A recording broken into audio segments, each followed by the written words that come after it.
Welcome to another episode of Peers Over Beers, your favorite digital and social evangelist podcast, with your industry veteran hosts, Chris Detzel. This podcast starts now. No worries. Cool. Well, welcome to another Peers Over Beers, everyone. My name is Chris Detzel, and I have a super special guest, Sammy Gebele. Gebele. Shit. Yes, absolutely. German last name. Hard for you. What's funny is my last name is Detzel, and people always say Dietzel, Dextrol. I was like, no, it's like pretzel, but Detzel. Yeah, it is German, definitely. It's probably tough for you in the United States. Yeah, well, it kind of is. Well, Sammy, I really appreciate you coming on. I was on one of your shows, I don't know, a year ago or so, and you sent me this really special gift. It was, I forget what you call it, but you put beer in it. Beer stein. A beer stein. Yeah, it was really cool, and I've used it once or twice. But anyways, let's talk about you. Like, where are you from? What are you doing? Like, tell me more about you, Sammy. So I'm living in Munich, Germany, so home of the Oktoberfest. It's a wonder that you didn't have someone else from Munich on the Peers Over Beer show. That's a must-have, definitely. Definitely. And I need more people from Germany, Munich, wherever from Germany, because of the name, right? Beers. So. Yeah, absolutely. I mean, I love the show just because of the name. I mean, and then of course you're the host, but oh, that's just secondary. It's awesome.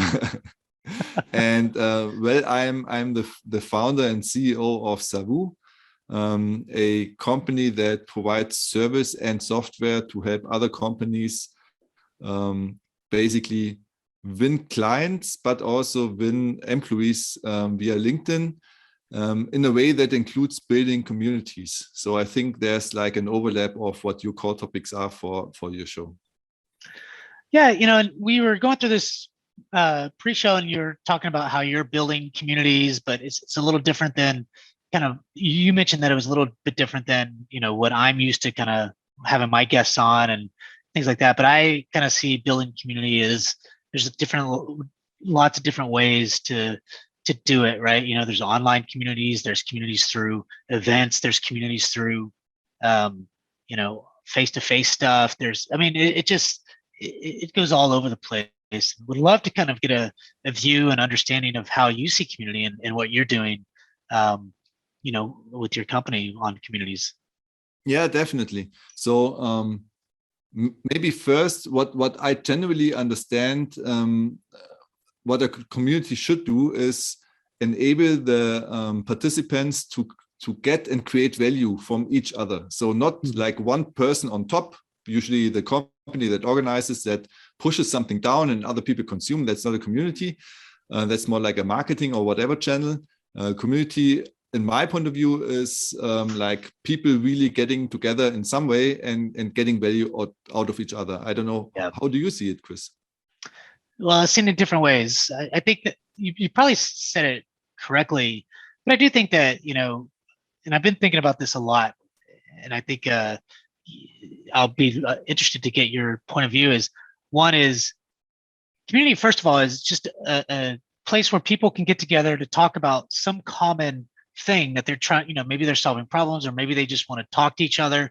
Let's just look at, I'm part of a running community in Dallas, Fort Worth, Texas, right? And so I have this community. It's online. It's a Facebook community, and we talk about all things about gear, what you wear, how many miles you're running, what's a good training plan, and we're all talking to each other about running kind of stuff, right? And it's the same thing. So when you have an organization that has a community, what are they talking about specifically? Well, you could do a lot of different ways. One of the ways is it could be a product community to where your product is somewhat complex, and so you want users to talk to each other to help each other, and the organization comes in to help answer some of those questions that are going on. Maybe you have some events specifically around that kind of stuff.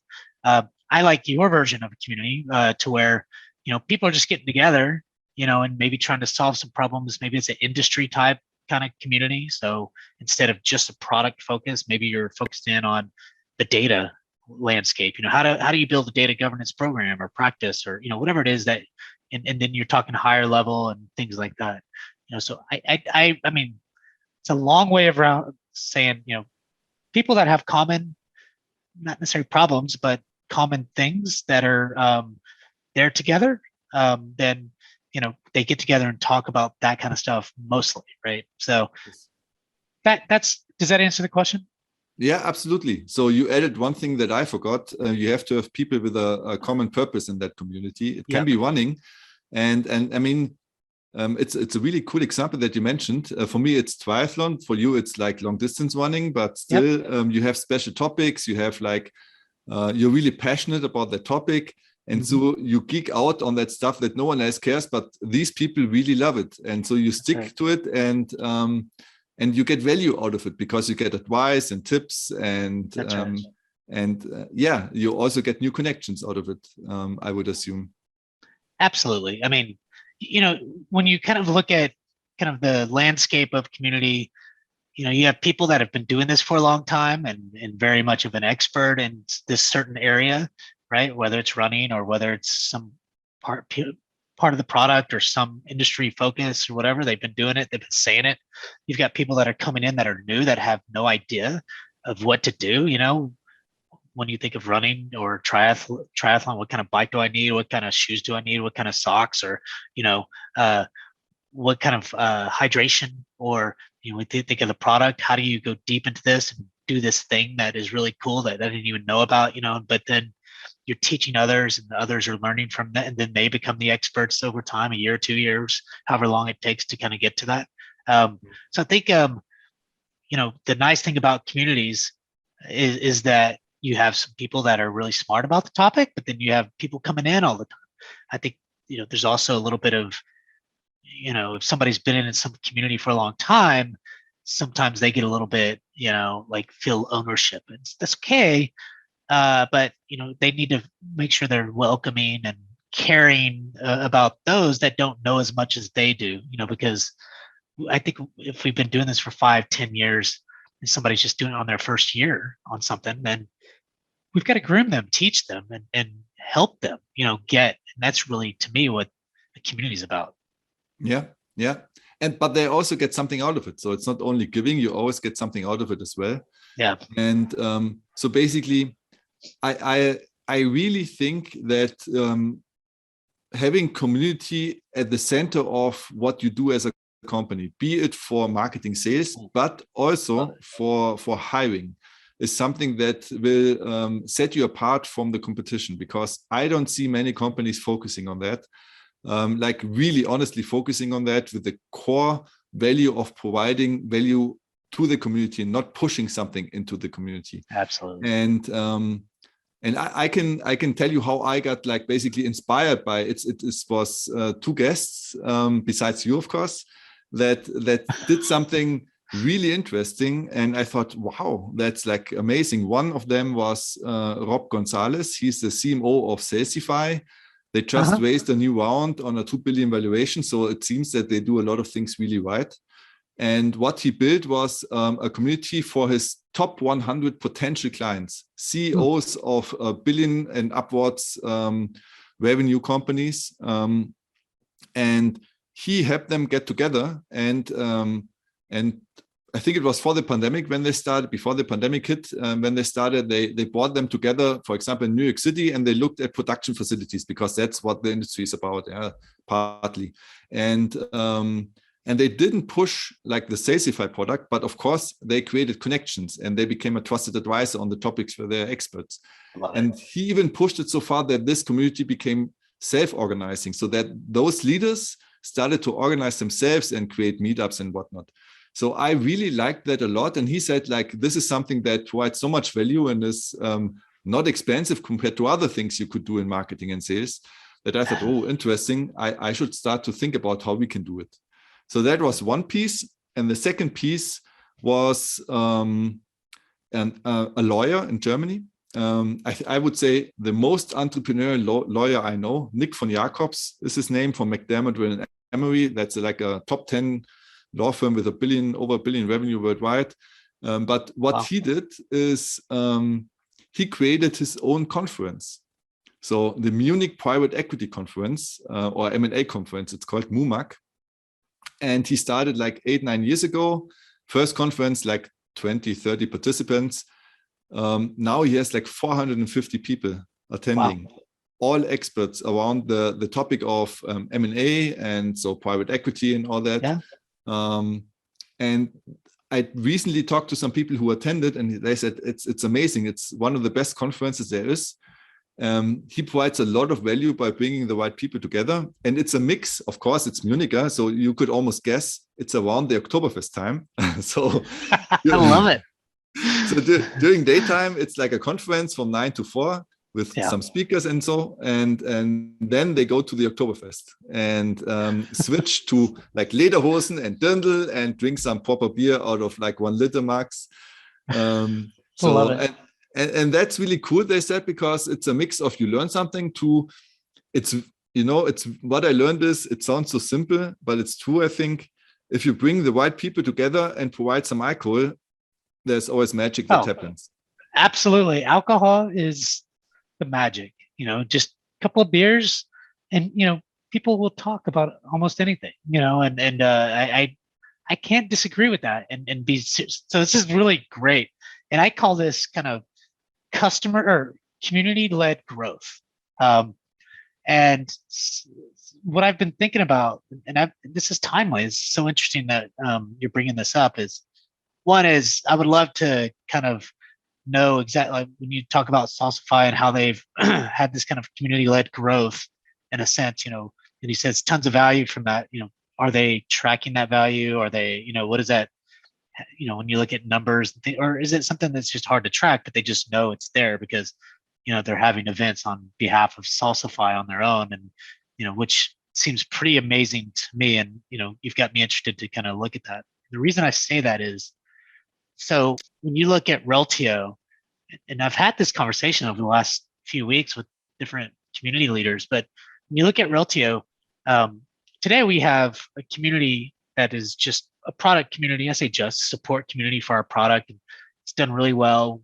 I've created, several programs around it that really is helping it to succeed and all these things. But, and that's good to have this kind of, when you place where people can go and talk about the product and get help and things like that. And that will always be very important to when you think of support or product or those kind of folks, so that they can learn. And so as an organization, we can learn from them. But what I like is more of the approach of, and I'm thinking of moving this way, and not just thinking, I'm starting to try to push that way now into the organization to say, hey, today we have this great community that I just mentioned, but right now it's just a small part of the community, right? If we start thinking about the industry of data professionals, data, how people are doing data management, data governance, data quality, data that whatever. Is a difference. Yeah, that is a difference. Yeah. And we start bringing those people in to talk about their experiences on how they solve these bigger problems.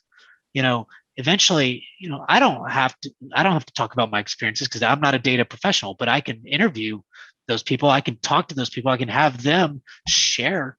And it's people that aren't our customers per se. It can be, but it can be, somebody that we don't even, like you said, the top 100 potential customers that we have. Let's go after them and then just get them just to talk about their experiences. And, they don't even, something that I said to somebody is, you don't even have to talk about your company. You can just talk about, as a leader in that space, to talk about the space.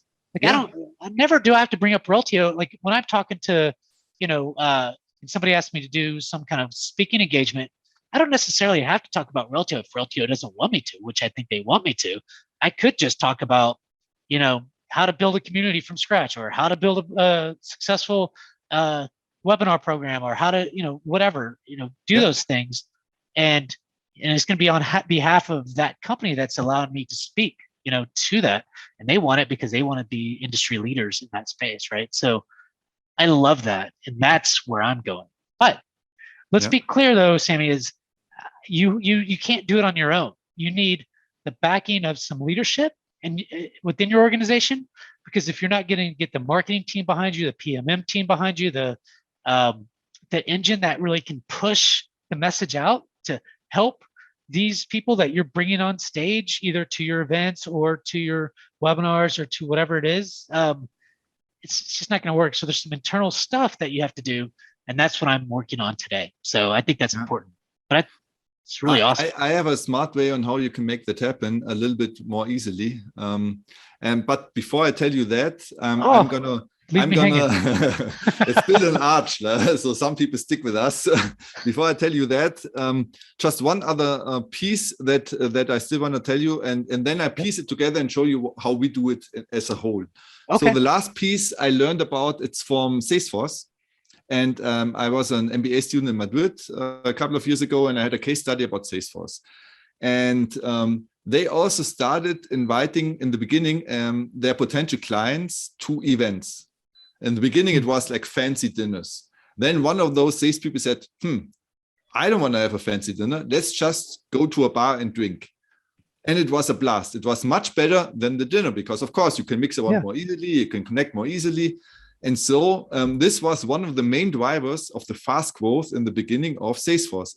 And you might think, it's an online company. It was all online. But no, it was like these local meetups, these local events that drove growth. What we pieced together is basically starting exactly at the point where you mentioned right now. You start by, I would strongly suggest, building your own show. And that's, for example, also something that my company does for other companies. So you start to build your own podcast. That is also, we call it as a video, and you invite, first of all, you name the podcast around the core topic that your core clients love. It's not your company podcast. It's about the core topic, as you said, really on point. For example, one of our clients are the chief marketing and sales officers, or the other big bucket as clients we have is leaders in consulting. We call it the show. So company leaders of consulting companies. And then you invite, and that's pretty simple, your core customers that you would like to have as a customer on the show. And you don't talk about your own product, you talk about topics where they have insights so that other people of the same peer group can learn. And of course, parts of it are in the space of where you can help, and parts of it are absolutely in different spaces. But that's fine, because you want to provide value. That's at least how I see it. You want to provide value to the community. And in the second advantage is you build really good personal connections to the people you have on the show. So one little trick you can do, it's really simple, is you do two parts for an interview. You do a pre-interview where you ask some questions to determine the topics of the show. And you include some questions to find out what the pain points are of your core clients. And by doing so, by mixing these two questions, they don't notice that they are in the first part of a sales process. So they answer really honestly. It's amazing how honest they answer. And then you have the interview, and you reserve like 10-15 minutes at the end of the show recording and pick up the pain point and say, hey, Chris, I heard that you want to build a new community. We at SAWOO, we have a great process to do so. Would you be interested to learn about that? If so, we can have a short follow-up call. Chances are pretty high, if this is your core topic, that you say, yeah, it's my core topic. They have a potential way. I want to have a follow-up call at least. And it works like, I would say, also for our clients and for us, 90% of the cases you have the follow-up call, and then it's up to you to close. But then you have this cool content piece of a podcast. You repurpose the content into snackable pieces. You put it on LinkedIn on the show page. So you don't create your company page. You create a page around your own show and post the content. So that is the first step. Next step, you look on LinkedIn. It's super simple. You can have a look where your core customers are located physically. And so, for example, where are you situated right now, Chris? Dallas. So you just look at Dallas and say, okay, how many VPs of whatever you want to go after are around Dallas? And you invite them to a local meetup, maximum 20 people or 15. And you say, hey, if you're too late, then we are full. And you usually pretty surely can fill that up with partly your own customers and partly people you don't even know yet. you provide, how we do it here in Munich, for example, we have a small daily shop that keeps open only for us. So it's Nice. a cool location. So it's not like the normal hotel stuff. It's really boring, I think. So it's a cool location. He has really great cheese and great bread and some ham and that stuff, and wine and beer, of course, and water. Of course. And so we start at 7, and it officially goes until 8:30, and I never got out of this place before 12 o'clock at night. Oh, I love it. Wait. Do you have a special speaker, like, somebody that can talk for 30 minutes and then kind of get the conversation going? Is it just, okay, you do? So they're not, almost, yeah. Oh. So the core focus is connecting those people so that they get value out of each other. Yeah. But we found out, and they told us, honestly, I mean, we do what they like. Yeah. So we have a little bit of drinking and eating because people are hungry. So after 20 minutes or so, we start to introduce each other, everyone 1 minute, about themselves. And I ask one silly question: what's your favorite food, your favorite beer, or whatnot, so that they open up a little bit. Yep. Then we have a 5-minute talk about some topic. Usually I pick someone from the guests whom I know has something interesting to say. Yeah. Then there's again 1 hour of mingling, and then I pick a second guest who has something interesting to say, only 5 minutes, with some Q&A afterwards, and that's it. Okay, that's good. Yeah, I mean, there are probably many ways in how you can do it, but that's a formula that worked for us really well. And do you do this like once every month or something, or what do you, on the local meetups? We ask them how often they want to do it. Up to now, it's every second month. Okay. Yeah, but I have to honestly amp it up because the location is full now, always. So I have to do it every month, and then they can choose when they want to join. Yeah, that's great. And it's really nice because if you mix your existing clients with potential clients, I never talk about us. Our existing clients are usually pretty happy with what we do, and they talk about how we help them and whatnot. So I always come out with new opportunities without ever selling anything. You must be rich. I mean, no, this is great. I love it. This is community led. I mean, we are growing. That's good. And I must say, and maybe it's part of my nature, I didn't tell you before, but I'm half North African, Tunisian. Okay. So we always have the tendency to wanting to give, and that's fulfilling also my need of providing value to the people that I want to help. Yeah. So I think that's the goal at the end of the day. If you have that mindset, you need kind of that killer instinct. I mean, you probably have a little bit of both, being German and I mean, if I have an opportunity, I go after it. Don't worry about that one. Yeah. But I mean, also don't always be on the pushy side. It's not really necessary, I think. Yeah, I agree. And then, go ahead. And then once you do that, you build personal relationships. And I think even in the world we're living in right now, people really crave these personal meetings in a different space than they are used to. And for example, in one of the industries, like the consulting industry, I yesterday invited someone. He said, "Oh God, Sammy, that's amazing that someone is finally doing something like this. There's a cool conference for lawyers. There's a cool conference for some industry verticals, but there's nothing for us. And I don't know why. I don't know why anyone tries to connect, because there's so much potential for cooperation, for learning. So I really believe there's always a space, no matter where you're in, for building something around your core customers." I agree. Wow, this has been great. I mean, thank you for sharing so much really valuable and good information. So I'm interested now, since you brought up, all these really cool things that you do, and from your company standpoint, you help your customers build the podcast themselves, right? What I wonder is, so let me throw an idea out there for you, and because I think this is perfect for you, and I think you could either answer it. So today, when you look at some of these product companies like mine, for example, and I'm just going to bring up my examples because that's what I can give you. But is when you look at our main website, it's kind of our core place for leads to come. So the goal at the end of the day is, they do a lot of paid advertising. They do a lot of, organic type stuff and content that will bring people to our website and things like that. And so, that's going to be a key focus for us over time, right? But when you look at the main website, we're talking about our product, and what it can do, and we're trying to win keywords and stuff like that. What we need to do better at and do more of is content around the space of what we've been talking about of data management, data governance, data quality, which we're not talking about as much, but and we haven't even started really. And so we have to get started. And that's where I come into play. And so what I'm thinking about is doing exactly the things that you're talking about, which gave me some good tips. And I was wondering about this. You actually answered it because I've been thinking about it for a couple of days or a couple of weeks. Is do you start your own LinkedIn group? When you start kind of your own show and things like that.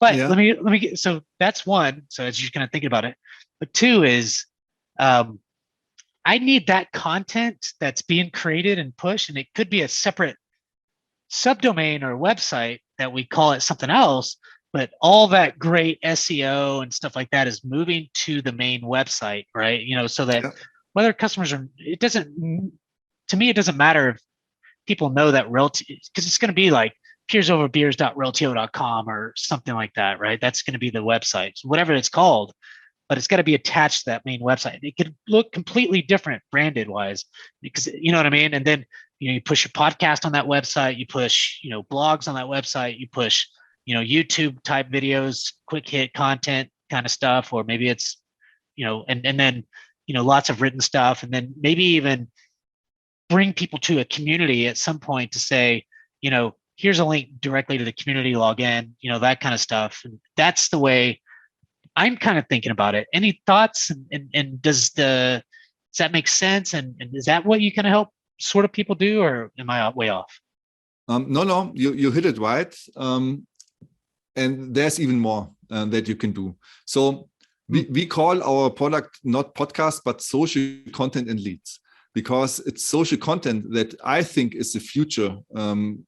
I don't know if you heard the term dark funnel before. What is it called? Dark funnel. Dark funnel? Yeah. Okay. So I can quickly explain what that is. So you're absolutely right about everything you said, and you should do exactly that, because with a podcast or a video show you record, you can get the transcript, you can create blog posts and whatnot. So I already do that. Yeah, really great. So do that, put that on the page, exactly as you said, everything perfect. Also creating a community page around that, perfect. But I think a lot of stuff where your clients probably informing themselves is happening on LinkedIn. Yeah. And if you manage to create content that is relevant for those people, and you push that content, of course, through the company page, but that's usually never working really well, but help your employees select the content they like and create like a little bit of themselves with that content that your podcast created, then you get a huge reach. And because your podcast or your show is around topics that are interesting for your target clients. So it's not only about your product. So it should be something that people are interested, especially as you interview your target clients and ask them about tips. Yeah. So it's content from your target clients for your target clients. It usually works. And so dark funnel means it's something you cannot track. People will see your content. But there is no attribution software that can tell you, this person saw your podcast, saw 3 posts on LinkedIn, then went on your webpage, later on saw another post, then subscribed to something, or wanted to have or saw a Google ad. And the Google ad was the last touch. And then your attribution software says, Google works, but it's not Google that works. It's all those steps before. And so that's why you call it dark funnel, because you cannot really measure it with attribution software. You would have to ask your leads an open question and ask, well, how did you hear about us? And then you have to qualitatively assess where they came from. And I think this is a big bucket of where most companies fail right now, tapping into this community stuff. And you just mentioned LinkedIn group. That doesn't really work. Not groups. I didn't mean group. I mean a page, like create a LinkedIn that page. works. Yeah. I agree with you on the groups. Okay, groups perfect. I mean, are we just tried it, to be terrible. honest. I didn't know that Yeah. it didn't work, but it didn't work. Yeah, Never. we have a link. Realtio has a LinkedIn group, and I've created groups in the past. I'm like, nobody does shit on these things. You know, what the hell? Why? You know, it's kind of weird that it doesn't work because of LinkedIn. You know, being Yeah, it's LinkedIn. It's not the person's the people's agree. fault that create the groups. It's just not working in this. I agree in with this you, social side. 100%. I'm talking about a page like Peers Over Beers Exactly. page that Yeah. you know, or whatever you call it. You know, and then start pushing people in and posting that way. Yeah. And you know, for your sales team, that's now a magic trick. And I mean, your sales team owes me a beer, then I'm pretty sure. So you create content clips, like short video clips or citation pictures, and you post it on your Peers Over Beer site, for example, and you tag the person that you invited. Yeah, of course. What will usually happen is that person likes what they said, and they like it. And what then happens is the LinkedIn algorithm shows this post to the network of the person you had on your show, which is usually connected to your target group because you invited your target group.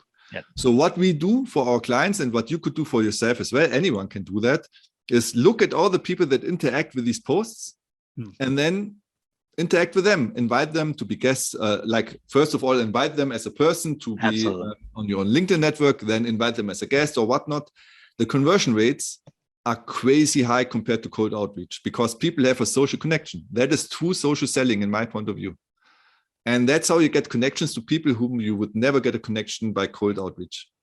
I love all these clips I'm going to get from this video right now. This is good stuff, Sammy. You know, it is interesting because you're seeing these companies that, you know, aren't investing in social like LinkedIn, you know, or even social. You know, I've seen companies that will just give a social media person 10 hours a week. And I'm like, what the hell? You know, like, you know, we need to go big on social. You know, I think companies definitely should be tapping into the social. That's where everybody is. Like you said, I mean, you should go where your customers are. It's pretty simple. Yeah. Yeah. I mean, you know, tomorrow it might not be LinkedIn, it'd be somewhere else, but you know, that's all I'm saying is that LinkedIn is a huge opportunity. And if companies start putting dollars and focus in on doing exactly like engaging and interacting with these people instead of pushing out your blog and pushing out your blog that and doesn't whatever. Work.